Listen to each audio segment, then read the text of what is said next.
First, let's give a big round of applause to Commander Clemens.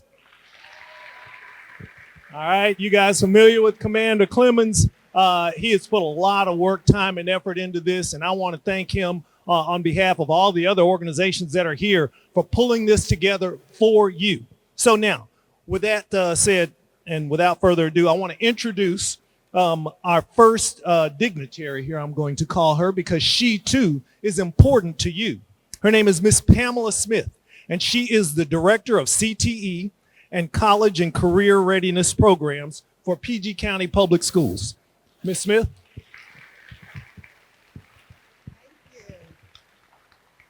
Good morning, everyone. Good morning, good morning. I bring you greetings on behalf of Prince George's County Public Schools, our interim superintendent, Dr. Sean Joseph, and our chief of academics, Dr. Judith White. I also thank Commander Clemens for putting on this illustrious event.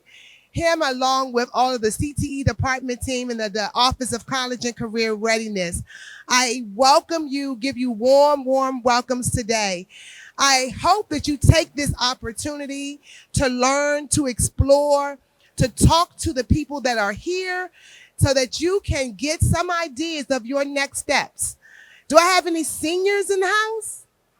Ah, we're on the countdown. All right. So we have, this is a college STEM fair, career fair, aviation expose. So today you are here to learn and gather all of the opportunities. Shades of Blue, if you don't know, as he just mentioned, it's a STEM organization. Shades of Blue came into our district several years ago working with Duval High School. I used to be the principal of Duval, and Duval started the very first Shades of Blue a chapter. So they work with aviation. If anyone is interested in a field of aviation, being a pilot, a technician, anything with aviation, please take the time to speak with the people at the Shades of Blue table and those that you see here to my right, your left. One of the assets with Shades of Blue is a Dr. Valerie Thomas. And if you're not familiar with her, I encourage you to Google her. Dr. Thomas is, if anyone ever heard of, where's that movie called? Hidden Figures. Have you ever heard of Hidden Figures, that movie? In NASA? Dr. Thomas, although not featured in the movie, is a NASA hidden figure. She patented one of optical lens that we still use today to have satellites to view from the space to Earth. And she's chartered the chapter of Shades of Blue at Duval High School. A wonderful, wonderful woman of science, a physicist from Morgan State University. So if any of my seniors are interested in going to Morgan, go up there and talk about Dr. Valerie Thomas. This is March, it is Women's History Month, and I just wanted to share that about Dr. Thomas, a woman who works with Prince George's County and Shades of Blue. And now I get the opportunity to introduce you to the president and founder of Shades of Blue, who again assisted with putting on this event. That is Captain Willie Daniels. Thank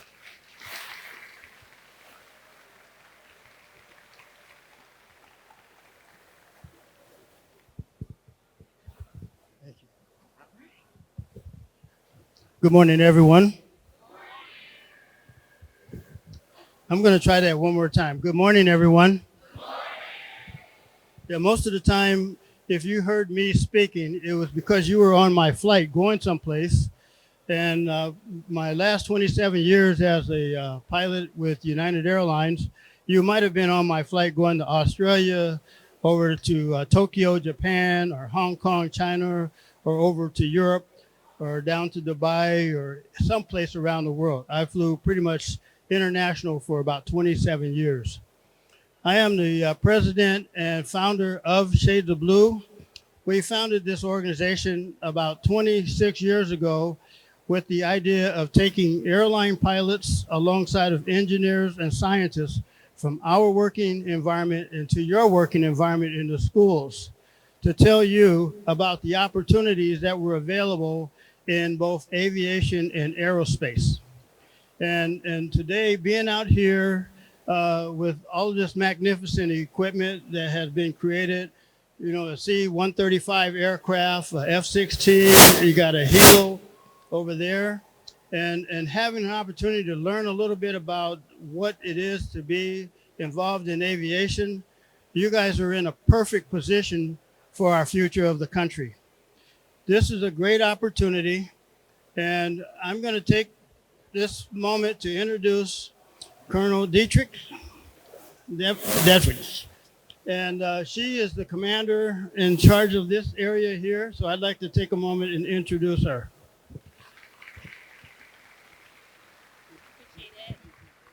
Good morning. How are you all? Are you glad to be here? Or would you rather go back to school? Yeah. Well, thanks for coming out today. I am Colonel Mindy Davich. I'm the Mission Support Group Commander here for Joint Base Andrews. I'm here on behalf of Colonel O, who's the Installation Commander. We're so glad to have you guys today. We just want you to know how much we appreciate you taking the time to kind of take a really close look at your future and what's available. So I don't know if you know, but there's 20 different college organizations here, 15 aviation specific career organizations, and multiple hands-on STEM activities. And then these, we don't get this close to them sometimes. So take all the pictures, do all the things, make sure you get an opportunity to walk up this ladder, take a look inside, and just explore today. Be curious. Think about, what your future looks like. I can tell you, as someone who joined the Air Force at a very young age of 18, who was enlisted for multiple years, I got my bachelor's degree and then 3 master's degree, and I didn't pay for any of it. The Air Force did. And that can be you guys too, right? There's lots of opportunities out here. Take the opportunity today to kind of ask all the questions, think about the things that you want to do, and kind of just have the conversations that maybe you don't get to have any other time. Okay? There's going to be 1,600 students here over the next 2 days. So this is a really great opportunity for you guys just to kind of interact with one another too and ask each other questions. Things that you've learned that maybe you didn't know about the Navy, maybe you didn't know about the Air Force. Your instructors will hate that I say that, but every service is different. It's good to have those conversations. But we're super excited to have you. So glad that you're here. Please lean in, ask all those questions, try something new, challenge yourself. Just really take advantage of this day. So before I leave, I just want to say thank you first to Shades of Blue. So let's give them a round of applause.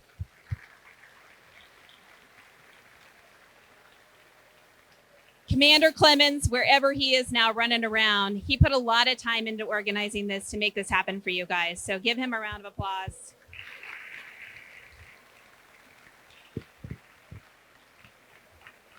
And then if you get the chance, all the folks that you see out here in uniform that are volunteering today, like Chief King and his team for the 459th maintenance, they work on these planes all the time. So ask them questions and tell them that you appreciate them for putting all this together, to include the 459th PA, Sergeant Heber, wherever he is, and the school liaison office.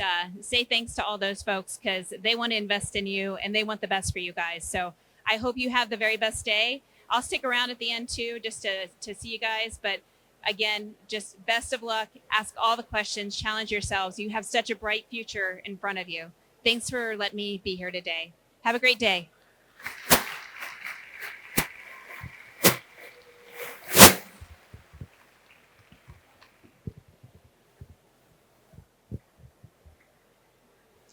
Now, today, ladies and gentlemen, we have a few special guests in the house for us today. And I'd like to take a moment to introduce one of our very special guests. This gentleman has flown, two times in space. And so we have astronaut Colonel Benjamin Alvin Drew here to have an opportunity to chat with you today a little bit about his experiences in space. And And hopefully he'll be able to join us for a little while later.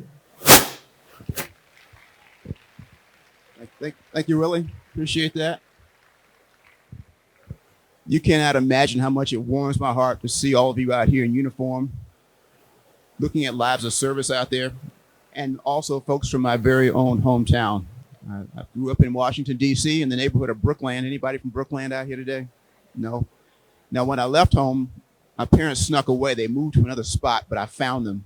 They were out in Fort Washington, Maryland. Anybody here from the friendly area of Fort Washington? All right. Good to see y'all out here. I grew up inside of that. This was my parents inside of that particular school out there. But when I was your age, I was in D.C., maybe a little bit younger than you are right now. I was in 7th grade, and I was in a math class. And just between us, I hated math.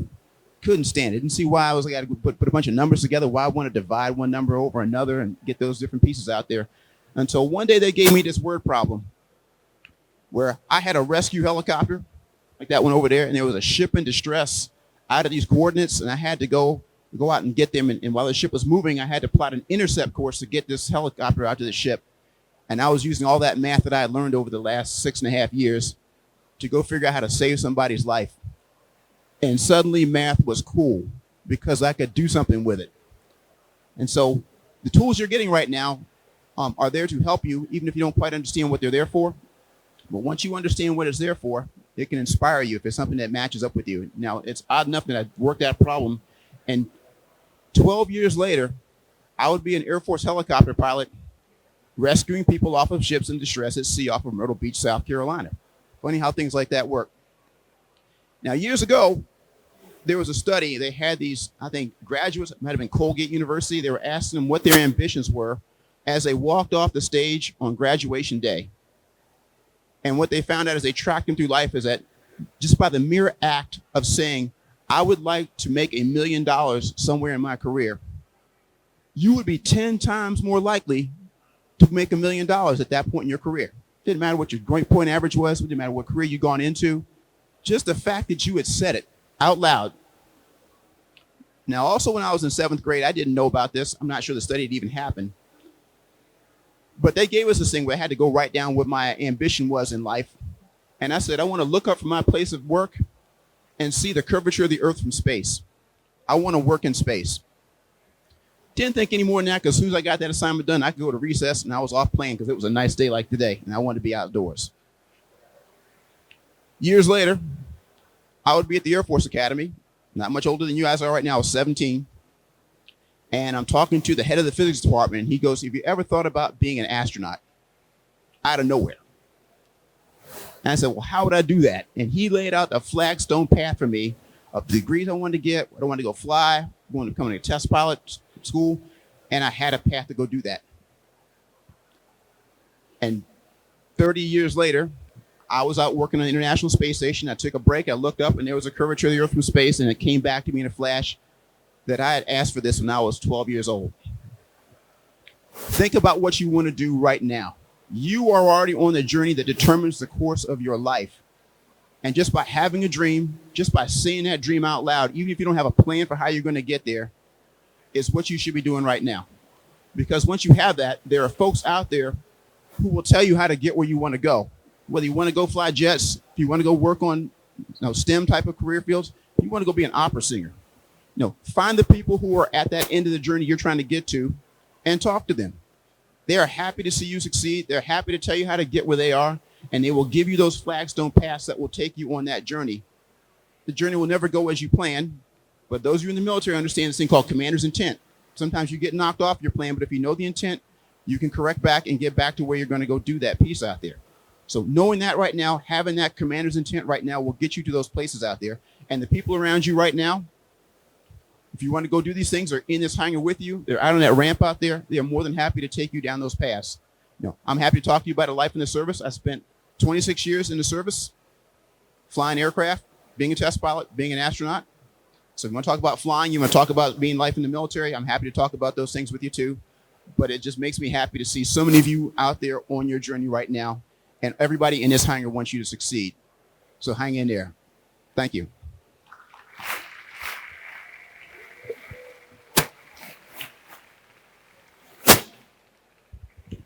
How about another round of applause for Colonel Drew? It's not often that you have an opportunity to get a chance to actually hear and speak and be in the same room with an individual. And most of you probably don't know, but there's only been 25 African American astronauts altogether. There's 25 or 26 in the history.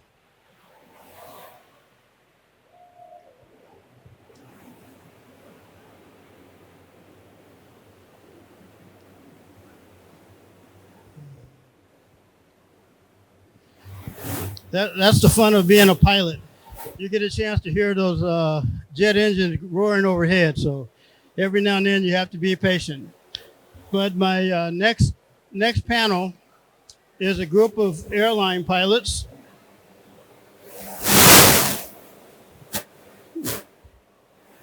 And I'd like to invite them up to the stage.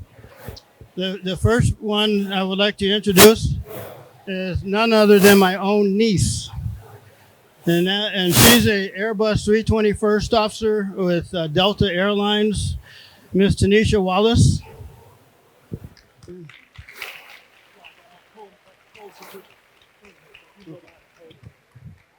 The next one is a young man we met back when I was flying actively for United Airlines, and he called me up. He was working as an internship with United Airlines, and he said, "Hey, can we fly to London with you?" So him and another friend who are both pilots now for United Airlines. This is Miss Captain or First Officer Taven Williams' son. And the next gentleman is Captain Dave Ricketts. Dave's been flying for about 38 years now for United Airlines. And so we're going to do this, an opportunity for them to, first of all, tell you a little bit about their stories, but then we're going to open it up to you to ask questions. And so, do we have an extra mic? So if we don't have an extra mic, but we'll have you stand up, ask your questions to get a chance to speak firsthand with pilots who have actually flown hundreds of millions of miles across the world. And okay. And so one of the things that when I retired from United Airlines, I retired from United Airlines after 42 years of service as a pilot and as a flight attendant for United Airlines. And when I retired, I had about 23,000 hours of flying time, which was equivalent to about 11 million miles of flying. And I had enough to go back and forth to the moon several times.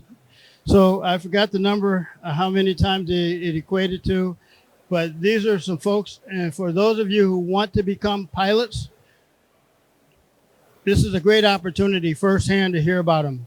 For those of you who don't want to be a pilot, but you want to be an engineer, this is a great opportunity to learn about engineering. For those of you who want to be mechanics, this is a great time to be an aircraft mechanic. Because over the next 15 years, our country is going to need somewhere in the neighborhood of about 890,000 pilots to replace us. And you guys are in the perfect position to do that. So I'm going to turn the mic over to my niece, First Officer Tanisha Wallace.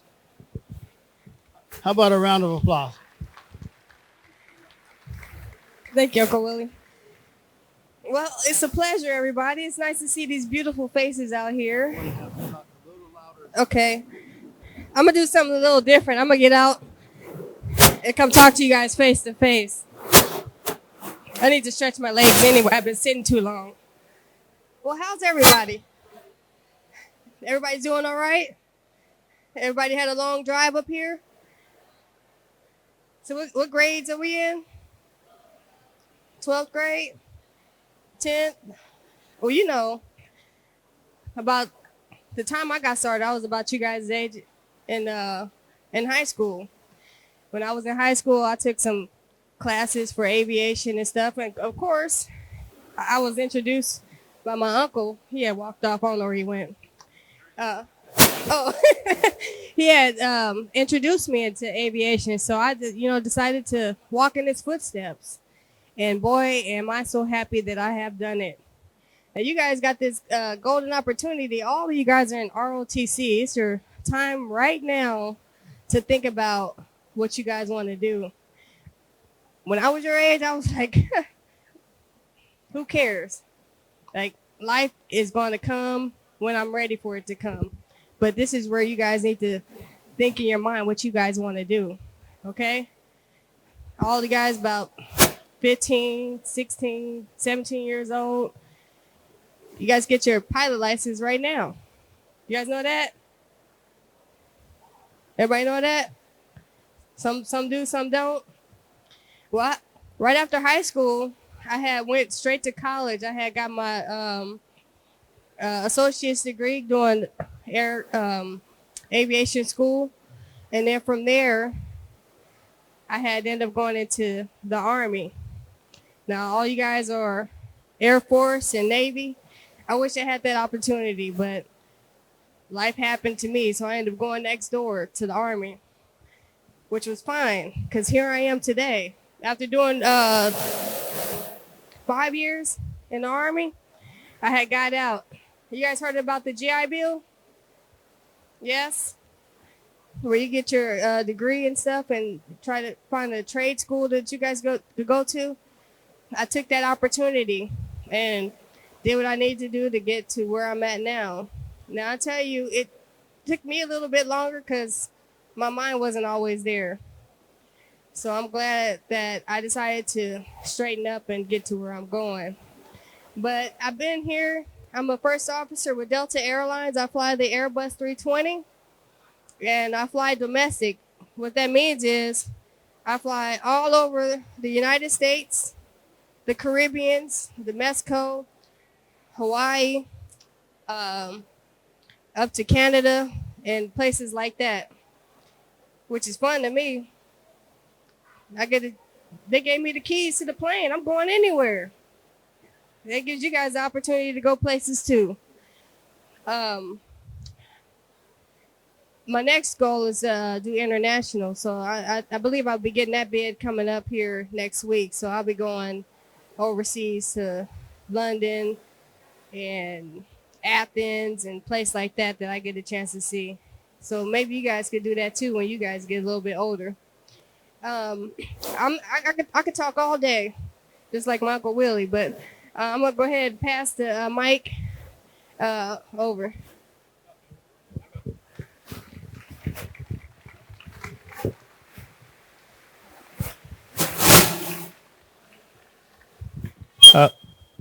Good morning, everyone. Good to see all these faces here. My name is David Ricketts. I'm with United Airlines. I'm a 787 captain. If you have traveled internationally, that's pretty much everything I do is all my flights leave the country. But it wasn't long ago. I was just like you guys. I started flying when I was in high school. I grew up in Philadelphia, and that's how my aviation career started. Not like the traditional of everyone.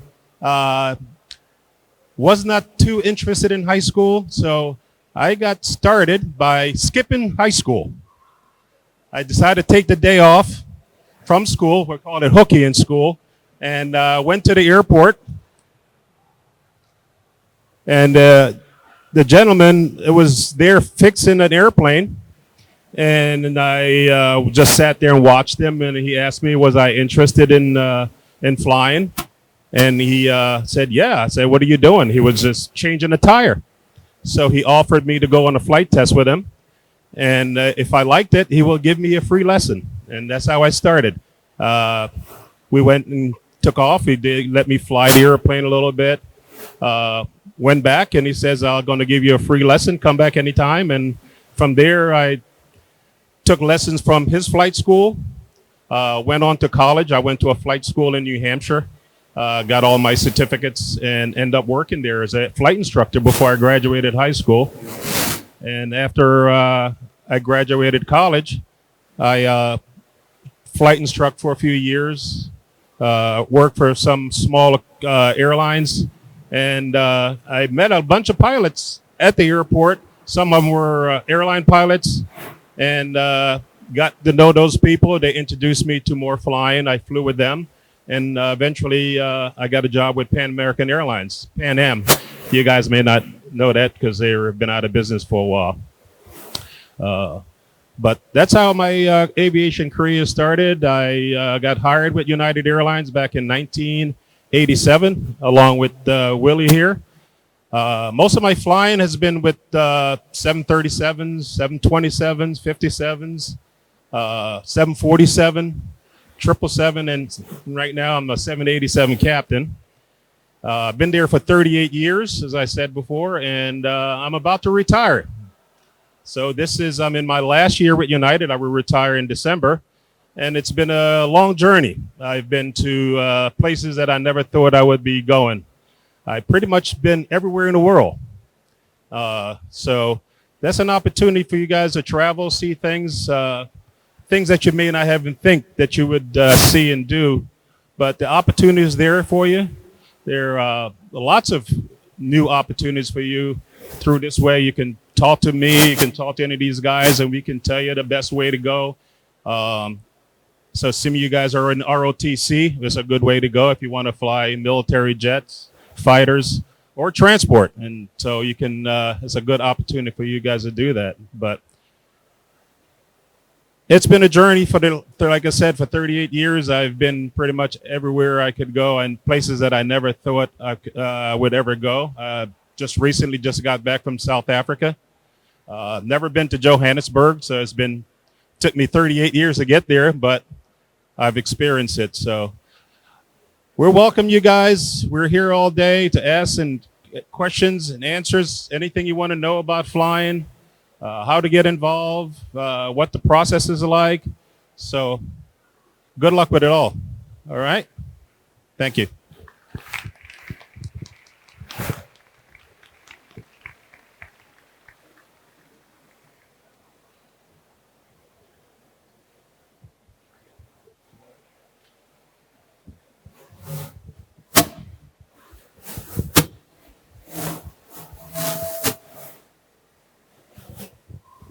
Good morning.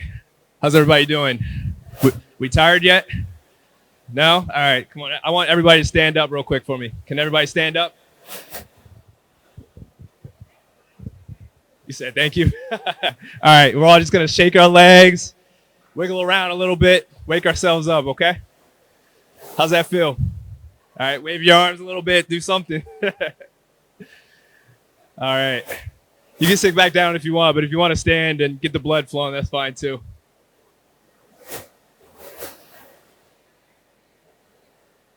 All right, so once again, my name is Tevin Williamson. I'm a first officer for United Airlines. I fly the Boeing 787, just like Captain Ricketts over there. And I'm originally from Delaware, and I knew at a very young age that I wanted to fly airplanes. So pretty much at an age before you guys, I knew that this is what I wanted to do. And I got involved in organizations such as the ones that are here. And that's what pointed me in the direction of how I could be able to get into the airlines to fly planes. So you guys are doing the right thing right now. You want to get out, be able to network, meet the right people that can point you in the right direction. And you'll be able to kind of like me and Tanisha here get into flying at such a young age. I'm sure a lot of you have flown airplanes, and a lot of times you see the pilots, and they're typically older guys, right, or older men. If you get involved early enough, kind of like Tanisha was saying, you can start flying and get your first license at the age of 16 and already start building experience and flight time so that you can get into the airlines as quickly as possible. So again, I'm from Delaware, and I started off at one of these organizations, and I ended up going to Delaware State University. That's where I did all my flight training. And soon after that, I went to a commuter airline called Republic Airways. I had to flight instruct first at Delaware State University to build the experience, and then go to the commuter airline to gain jet experience to be able to come to United Airlines. So I went to Delaware State.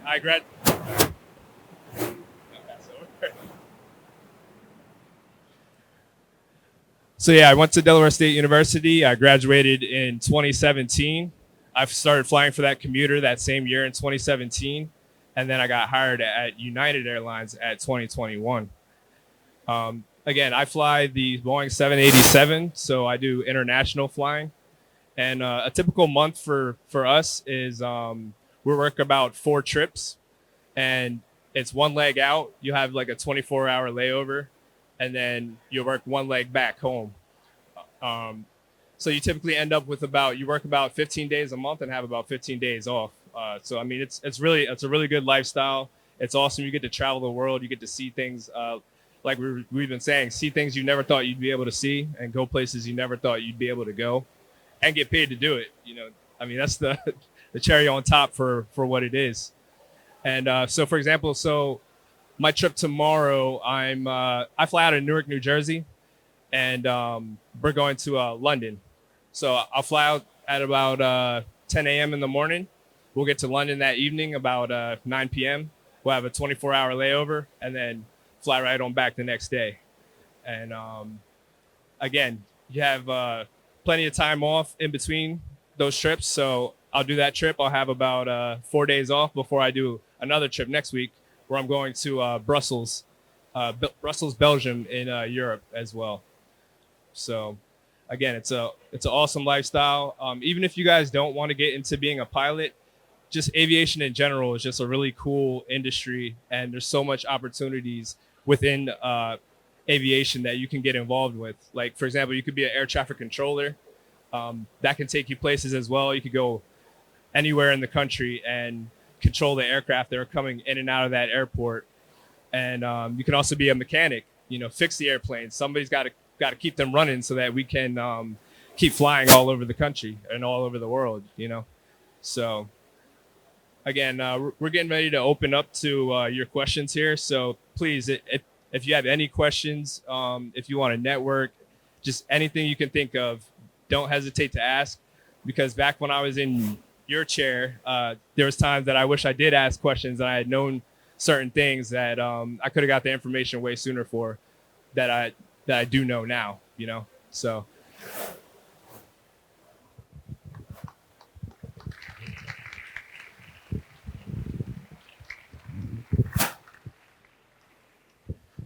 We're going to open up the floor for a Q&A session. So what I'd like to do, I'm going to come around to the mic, and if you have a question, just raise your hand. I'll bring the mic over to you, and then back up here to our speakers to have them be able to answer the question for you. So who has the first question?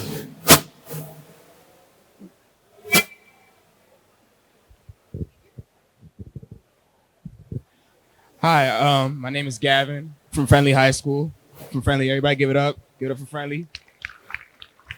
All right, so my first question.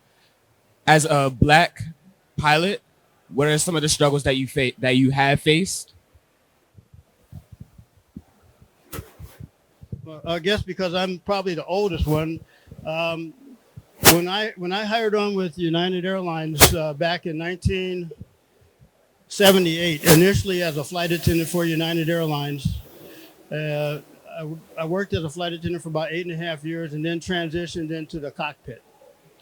This year, United Airlines is celebrating its 100th year of being in operation. It actually started in 1926. When I hired on with United Airlines, I was the 34th African-American pilot in the history of United Airlines. So the history did not start with the airline pilots until 1963, when a class action lawsuit was created by Captain Marlon Green, who had to go all the way to the United States Supreme Court because of discrimination at that point in time. So that's one of the reasons why we're here today, is to tell you, hey, it's not an easy road to follow, but you can do it if you want to do it. Just put it in your mind and say, once you put your head down, you're going to move forward, and you're not going to stop until you get there. So there's other more young people like these two here that have recently hired on within the last 5 years or so. And there's folks like Captain Rickett that has been around.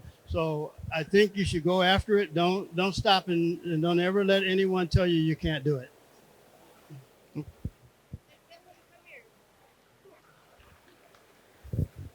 Okay. Oh, yeah, come on up. Yes. Yeah, you. She wants.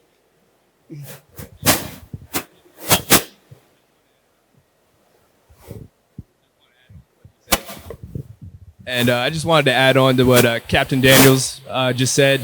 One of the biggest barriers for us as people of color is just the networking aspect of it. So I fly with a lot of people, their uncle, their father, their whoever.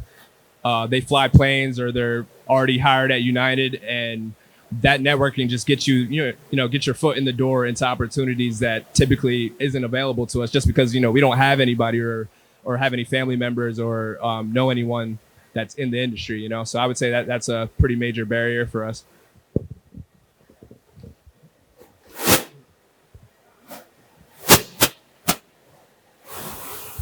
Hello, I'm Cadet Second Lieutenant Bofani from Central High School. What is the average salary of a pilot?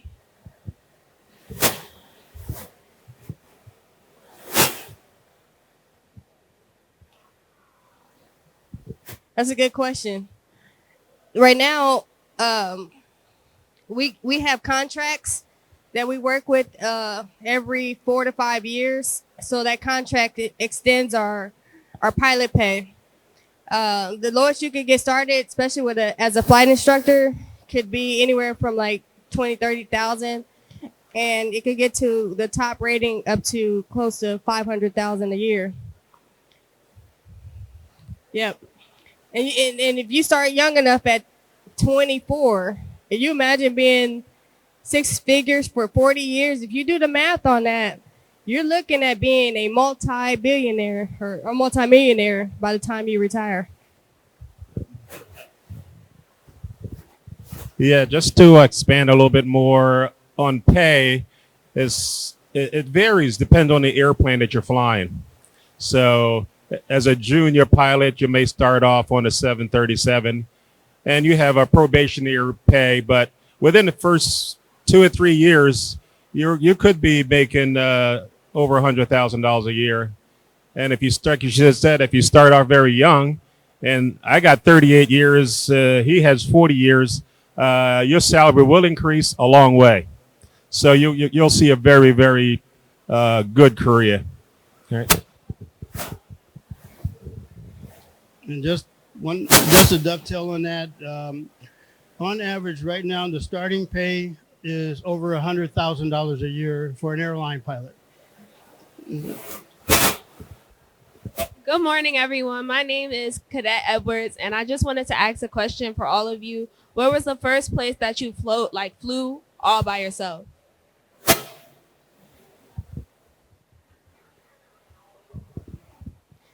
I got my solo done. I was in Texas.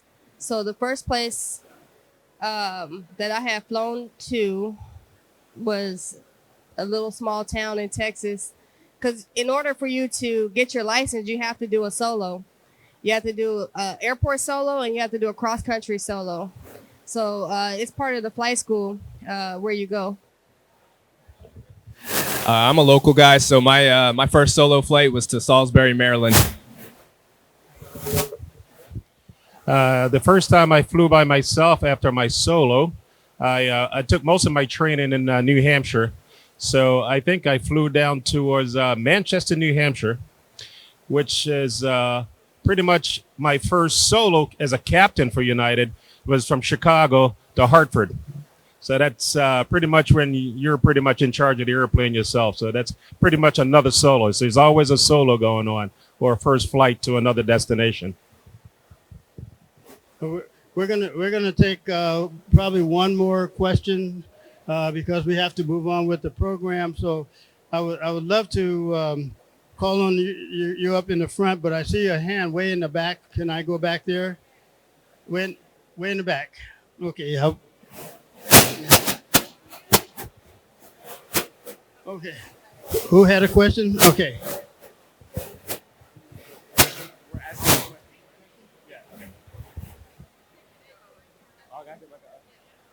I am Cadet Airman First Class Hopkins, and I want to know what is the most difficult part about your job? The question is, what is the most difficult part about your job?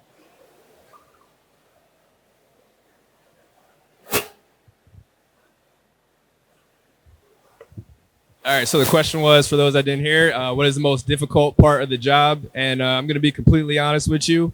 The most difficult part for me is the drive to the airport. I live in Delaware. I'd fly out of Newark, New Jersey. It's about a 2-hour drive, and I hate driving personally. So when I get to the airport, flying at its essence is a hobby. So to me, it just feels like I'm going to get paid to do my hobby, at the end of the day. So yeah, for me, the hardest part is the drive to the airport. Well, there's a lot of aspects to the job that you don't see straight out. There's a lot of we can continuing education in flying. So I would say every 6 to 9 months, you're doing something different. There's recurrent training. There's flight checks you got to do, and physical. I personally have to do a physical every 6 months, and just your vitals. So in aviation, I would say stay in shape. The health is the best thing you can keep going, and you're going to have to keep it for a very long time.